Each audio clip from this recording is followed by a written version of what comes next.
आपने कभी महसूस किया कि अचानक सब कुछ खराब होने लगा हो, रिश्ते टूटने लगे हों, घर में बेबरकती छा गई हो, कुछ समझ नहीं आता कि ये सब हो क्या रहा है। आज की कहानी एक ऐसे शख्स की है जो उन्हीं हालात से गुजरा, लेकिन फिर उसने हक को पहचाना और अल्लाह की तरफ पलट आया। राहील एक आम सा नौजवान था। वो मेहनती था, ईमानदार था और अपने खानदान से मोहब्बत करता था। उसकी जिंदगी पुरस्कून थी। एक प्यारी सी बीवी, 2 नन्हे मुन्ने बच्चे और एक छोटा सा कारोबार। हर चीज बेहतर जा रही थी, लेकिन फिर सब कुछ बदलने लगा। राहील की बीवी अचानक बीमार रहने लगी। बच्चे हर वक्त डरे सहमे रहते, जैसे किसी चीज ने उनका सुकून छीन लिया हो। कारोबार जो दिन बह दिन तरक्की कर रहा था, अचानक जवाल का शिकार हो गया। राहील परेशान हो गया। वो हर दरवाजा खटखटाता, लेकिन कोई फायदा ना होता। एक दिन मोहल्ले की एक बूढ़ी औरत ने कहा, बेटा तुम पर किसी ने जादू करवा दिया है।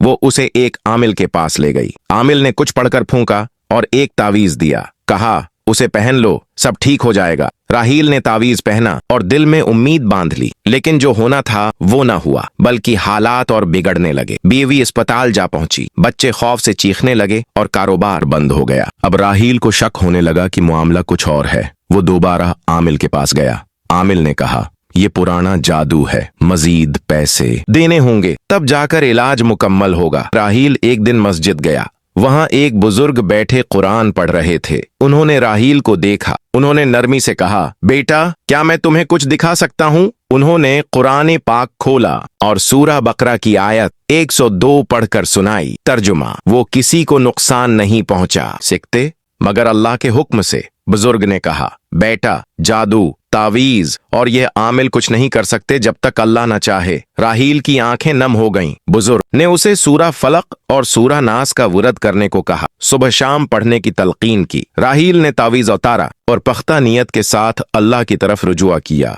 राहील ने हर दिन कुरान पढ़ना शुरू किया। उसने फज्र की नमाज में रोना शुरू कर दिया। उसने अल्लाह से मांगा सच्चे दिल से, और फिर हालात बदलने लगे। यह भी ठीक हो गई। कारोबार वापस चल निकला। बच्चों के चेहरे पर मुस्कुराहट लौट आई। घर में नूर था, बरकत थी, सुकून था। राहील ने सीखा कि तावीज और झूठे आमिल हमें सिर्फ अल्लाह से दूर करते हैं। हकीकत में जो चीज हमें नुकसान दे सकती है वो हमारी अपनी गफलत है। और ये नबी करीम ने फरमाया, अलैन हक यानी नजर लग जाना सच है, लेकिन उसका इलाज तावीज नहीं, कुरान है, दुआ है, इज़कार है।